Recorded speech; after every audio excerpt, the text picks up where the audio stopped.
Guten Morgen zusammen, mein Name ist Hanieh Saeedi. Leider ist meine Deutsch immer noch nicht sehr gut für einen akademischen Vortrag. Daher werde ich diesen Vortrag auf Englisch halten.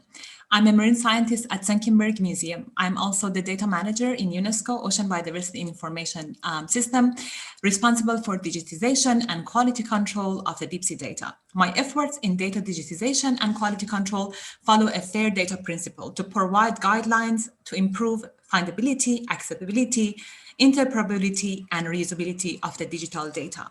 I'm expertise in using big data and biodiversity informatics to study large-scale marine biodiversity and biogeography, and to predict how marine species will respond to the future climate change, to provide fundamental information to inform the decision makers to establish efficient marine conservation plans. In this presentation, I will be discussing three major topics of the recent advances in marine biodiversity using digital data. In the first topic, I will explain the status of marine biodiversity and will review some case studies of marine biodiversity using the digital data. I will then exemplify some of the challenges of studying marine biodiversity and how those challenges have been or will be addressed in a digital era. Amongst them will be the advances in digitization and importance of natural history collections in biodiversity studies and establishment of open access databases, which will be the topic 2 and 3. I would like to start with reviewing the status of marine biodiversity using recent studies which have used the open access data and uncovered the important patterns of marine biodiversity and latitudinal distribution ranges in the world ocean. This map here shows marine hotspot on the basis of the spatial information on the equally weighted distribution of more than 1,000 fish species, more than 100 marine mammals, and also 300 seabird species. Colors here, they represent the dimensionless index of biodiversity ranging from 0, it means that there is no species there, to 1, which is the maximum species richness. As you can see in this map, there are 6 hotspots of marine biodiversity that you can see here in these darker colors. And they are mostly represented from the, for example, Eastern Pacific Ocean, Southern Atlantic Ocean, Western Indian Ocean, Central Western Pacific, Southwestern Pacific, and also Oceania, where we have the highest number of marine species. This graph here shows a global latitudinal species richness of marine bivalves. This plot is from my PhD, which is really important because before this study, most of the scientists reported that the global latitudinal marine species richness is unimodal. However, after this study, I found that the global distribution is actually bimodal, as you can see here. My study on global biogeography of razor clams showed that the highest number of species are not in the equator because maybe the equator is very hot for most of the bivalves to live there. Most of the larvae and juveniles of marine clams, for example, are not able to survive to temperatures more than 28 degrees, as you can see here with the red arrow, where we have the highest species richness. This is another example of bimodal latitudinal gradient in marine species richness, where my colleagues and I have discovered that these patterns is indeed bimodal in many other marine species. For a global dataset of more than 65,000 recent and 50,000 fossil marine species, we found that almost all the data were significantly bimodal, as you can see here. And we also see that there is a dip in the species richness near the equator. The locations of mid-latitudes peaks varied between taxa and were higher in the northern hemisphere because we have the highest continental shelf there. Our findings support the hypothesis of tropical species evolving in response to temperature variations near the edge of the tropics and available high productivity habitat. We suggest that the equator may be already too hot for some species to live there. What are the main challenges of studying marine biodiversity? The major challenges in studying and understanding the marine diversity can be simply categorized in 3 groups, including sampling and access to the physical specimens, digitized and open access data, and monitoring and sustainable use. Each group requires different levels of consideration to enable us to uncover the marine biodiversity changes through time, from the past to the present. The estimated Earth biodiversity is about 10 million species, which only about 10 to 20% are currently known to science, and the rest still lacks a scientific name, for example, or a description or a basic knowledge on their biology. This lack of information on extant species leads to an absence of understanding on biodiversity and predicting the endangered or threatened species. Invasions of long-established ecosystem by specimens is a natural phenomenon, but human-facilitated introductions have greatly increased the rate, scale, and geographic range of invasions. If there are no data to track these changes, there will be no chance to prevent and stop the biodiversity loss in the ocean. This can finally affect human well-being and the health of our planet. One of the main issues in estimating the marine biodiversity is uneven sampling efforts, meaning that there are some areas of the world that they have been sampled more, and there are some areas that no one sampled them so far.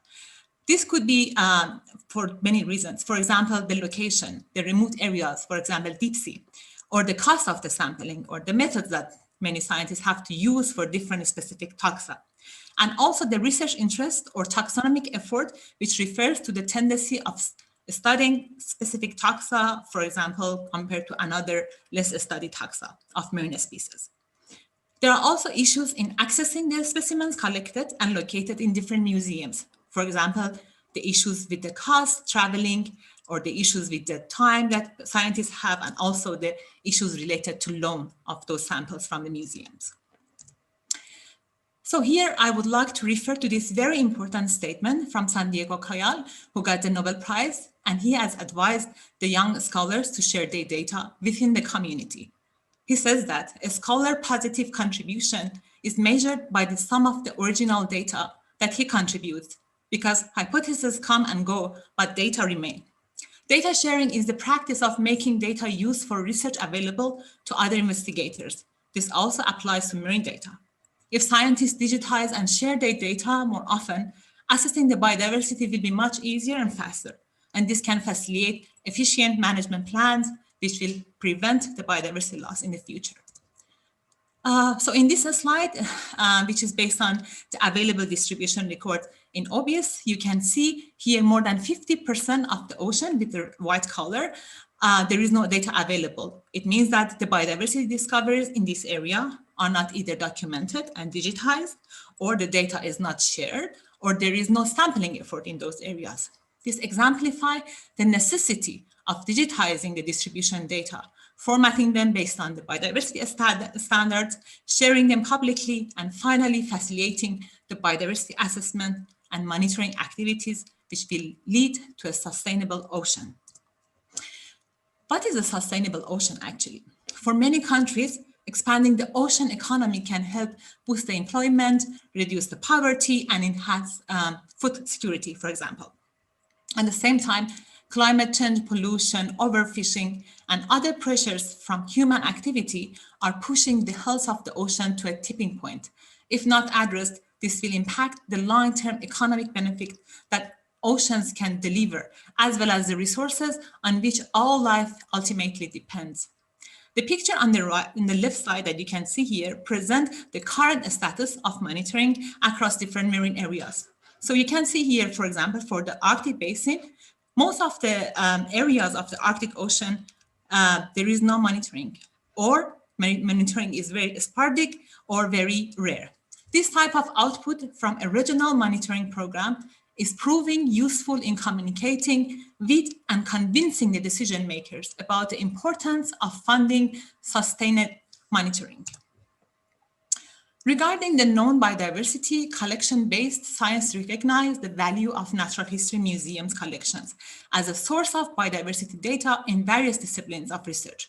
Natural history collections and their distribution dataset from the past can be used to compare with present dataset and also understand the species conservation status, prioritize and plan the future studies and species management plans.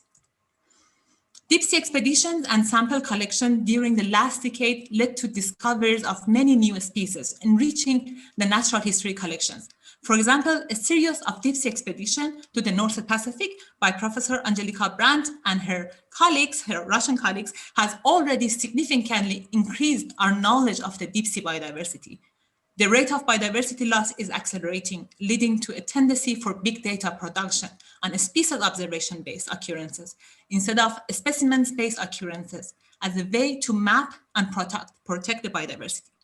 While unvouched observations may lead to a rapid production of large data set, specimen-based records are essential for a species description and for the scientific repetition principle. Scientific collection digitization at research museums, for example, makes it possible to create a digital platform for identifying the species beyond doubt with the type specimens of physical species. So Europe's collections account for more than 50% of the world natural science collections, containing an estimated of 1.5 billion objects that represent around 80% of the world's biogeodiversity. Only about 10% of these specimens are even partially digitized with photos and further information available widely. Digitizing the collection is important, both to enable virtual access to the specimens themselves and also to release the data attached to them, for example, the data related to location and date of the collection. The emerging research infrastructure distributed system of scientific collection, in abbreviation DISCO, aims to digitize and unify the hundreds of separate physical collections in Europe. Eventually, these digital collections will allow researchers to integrate data sets and find new avenues of research by linking different disciplines. 21st century, of course, offers a world of increasing connectomes to biological information that is of direct relevance to biodiversity, planning and conservation priorities. It is widely acknowledged that natural history collections play a central role as a source of data for biodiversity and conservation. Traditionally, museums preserve, interpret, and promote the natural and cultural heritage of humanity. With respect to cultural heritage, museums have engaged for centuries in its preservation, interpretation, and promotion, mostly on their own institutional properties. While these functions still constitute the core of a museum's mission, digital technology has had a profound impact on all levels of museums' conventional activities nowadays, increasing a demand from users to be able to visit museums online and virtually. For many institutions, a lack of physical space to display all objects in their procession make the use of technology and digitization attractive and necessary for natural history museums. Digitized specimens aims to create digital-only workflows that facilitate the digitization, curation, and data links, thus returning the value to the physical specimens by creating new layers of annotation and empowering a global community and developing automated approaches to advance biodiversity discovery and conservation. As a result of a mass digitization in museums, these efforts will facilitate the large-scale biodiversity studies and answer the fundamental question of what are the main drivers of biodiversity patterns and how climate change might shift the distribution ranges of marine species. Now I will introduce the Ocean Biodiversity Information System as an example of open access database for accessing marine biodiversity data. A lot of data already exists, but the challenge lies in finding, accessing, and making sense of the unlimited of existing but dispersed and not quality controlled piece of data. The Census of Marine Life from 2000 to 2010 represent the first collaborative efforts from more than 2,700 scientists and more than 80 nations to strengthen our understanding of our ocean. And in fact, the initiative discovered more than 6,000 new marine species, put the discipline of marine science on the map and highlighted the most urgent threats to our ocean. OBS is a legacy of Census of Marine Life. In 2000, OBS would enable access by scientists and others to historical data on a species distribution and abundance and provide a framework into which newly collected data can be placed. Today, OBS integrates over 60 million presence records from more than 3,000 datasets of nearly more than 1,500 marine species. And to give you just a little idea, this year we added 6 million records from more than 500 new datasets. That means that there is more than one new dataset from the ocean per day. For the last 20 years, we have been building a central global platform that provides free access to world ocean biodiversity and biogeographic data. OBS operates as a collaborative network of regional and thematic nodes, and the global OBS network promotes a culture of cooperation and support training and also capacity building. More than 1,500 publications have cited OBS so far, of which several high-impact papers and more of them are reporting on the importance of climate change. One example is our Biogeographic Atlas book, which is designed as a guide, synthesize, and review of the current knowledge of the deep-sea benthic fauna along the North Pacific. More than 30 scientists around the world contributed in this book. Thousands of the distribution records were retrieved from OBS and merged with our own sampling distribution data to reassess the biodiversity status in the North Pacific. In times of rapid climate change and increasing anthropogenic impact, a combination of life at the seafloor in the deep sea is urgently needed. Based on such urgent needs, this book is very timely as a fundamental regional study of the North Pacific required for understanding the ecosystem services and decision-making assessments in order to prioritize the conservation plans. The future of data-driven policymaking will rely also on good data and sharing of information. The standardized and historical data compiled in OBS, for instance, allows to improve the country's statistics for reporting the state of the environment, the UN World Ocean Assessment, and global and regional assessments under the Intergovernmental Platform on Biodiversity Ecosystem Services, in short, IPBES, use and recommend OBS as a trusted source of data. Over 3 billion people depend on marine and coastal resources for their livelihood. Digitization and free access to information remove the barriers of inequality and allow everyone to address marine concerns based on the best information available. Thus, open access data help us to have concrete conservation, a more efficient ocean conservation, also advance human well-being, and finally, natural resources sustainability. So I would like to thank you for your interest in this topic and listening to this presentation.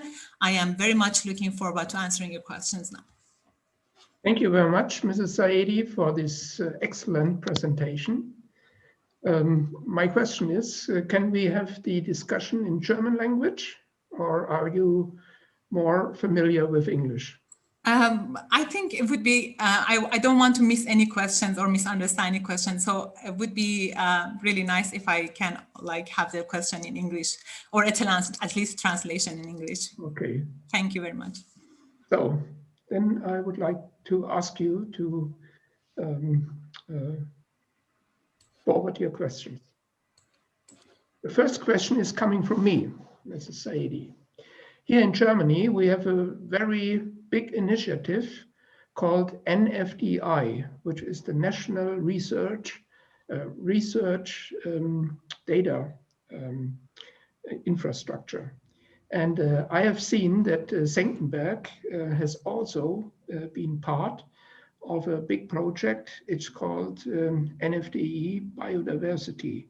Could you give us a little bit insight into this initiative?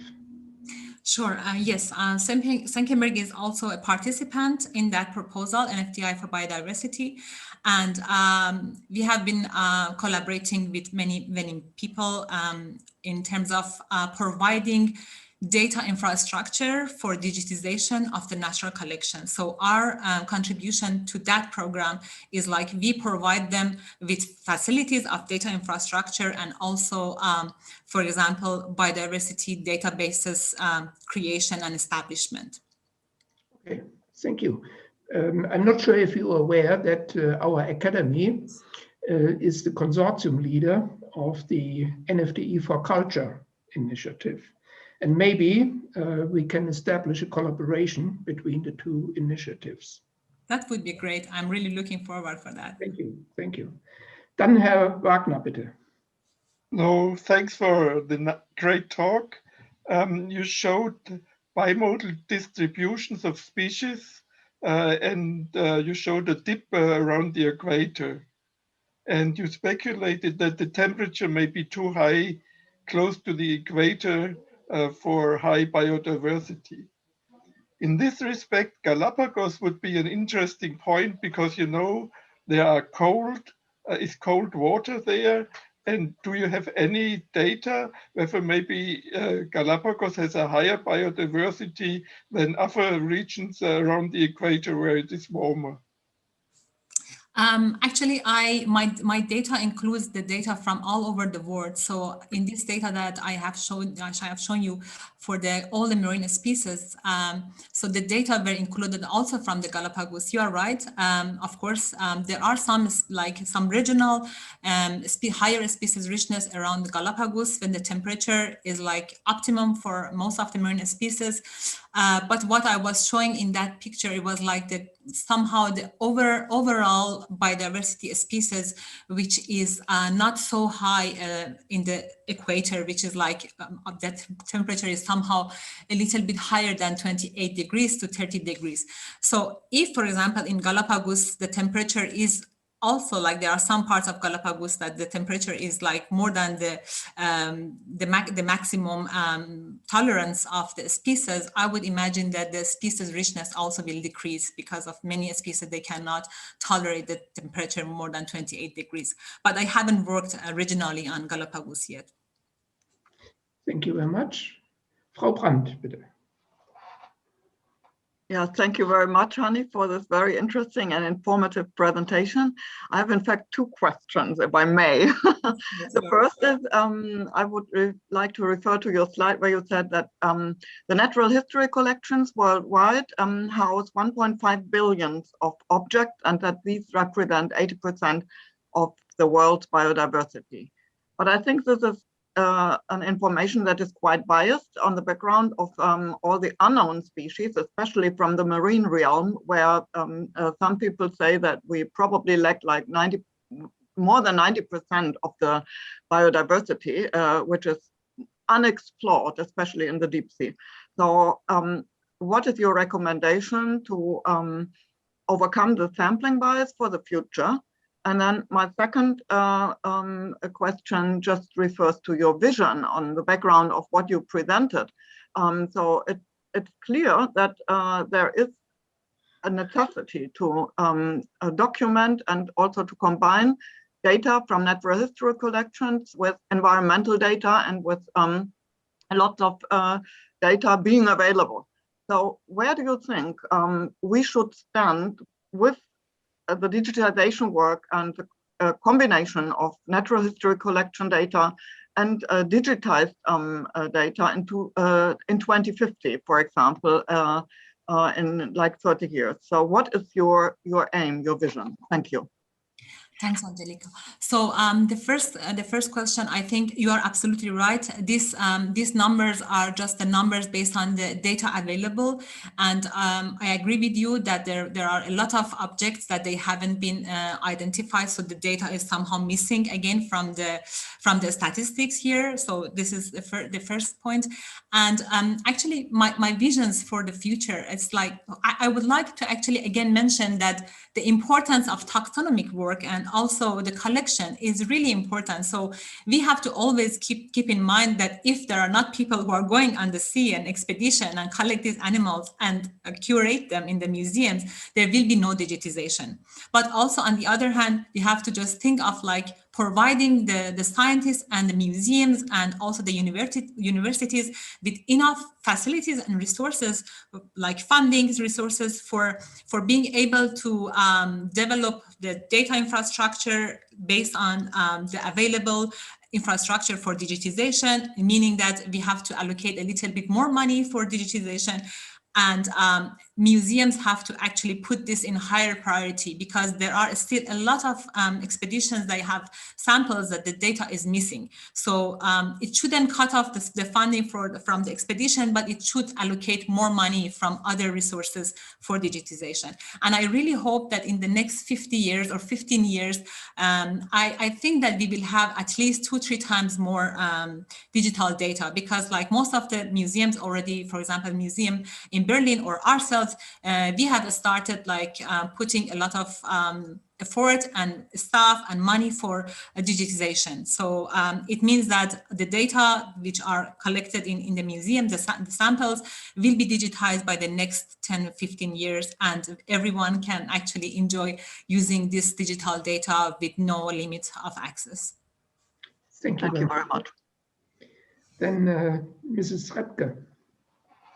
Thank you. I have a question that actually is very related to the question that we just heard. So I was also wondering about the sampling and whether there are ways of accounting exactly for that sampling bias. And this question arose because I'm currently involved in a project where they're trying to estimate this bias in biodiversity within Germany, but not the marine biodiversity, but for bugs and so on and so forth, and insects, by actually trying to get information from the people that collect this type of data to find maybe patterns of, sorry, now you hear maybe the siren in the background, I don't know. So trying to get this data from the people that actually collect the data. And I was wondering whether there are similar attempts or not at all, maybe, or maybe that is a possibility to go this direction in order to put this into the equation, let's say, when estimating biodiversity. Yes, sure. Yes, they are actually like the first somehow source to be able to see where are the areas that there are less sample is the open access databases, because they collect the data from different data providers and different disciplines. So you can easily like access the data and then map them and to see like where the data are somehow rare. But the problem with that is that, as far as I know, some statistical methods can actually account for sampling bias, like rarefaction, which is a standardization method. But to be honest, there is still no like concrete method to fully account for sampling bias. So you always can actually see the biases in the sampling because you see that areas that they have never been sampled, but also for those areas you cannot be sure that they haven't been sampled. Maybe they are sampled, but the data have never been open access or shared. So the data stays in the computer of like the people who were working and then never shared. So the data is somehow missing from the open access portal. That's why we don't see them. So this is a little bit difficult. So that's why there are a lot of initiatives somehow promoting all the people who are working with who are sampling the specimens, to somehow encourage them to share the data. This already includes a little bit of like, more available data, and also just somehow it's difficult to say that if there is any like method to account for all the sampling bias. But I think that just like when people see that there is lack of data, maybe they design their future expeditions, for example, to those areas that they haven't been sampled, or the data is not available somehow. So, thank you very much. Jetzt gehe ich zurück auf die deutsche Sprache. Ich sehe keine weiteren Wortmeldungen. Deswegen nochmal vielen herzlichen Dank, Frau Saeedi, für den spannenden Vortrag und vielen Dank auch für die sehr interessante Diskussion.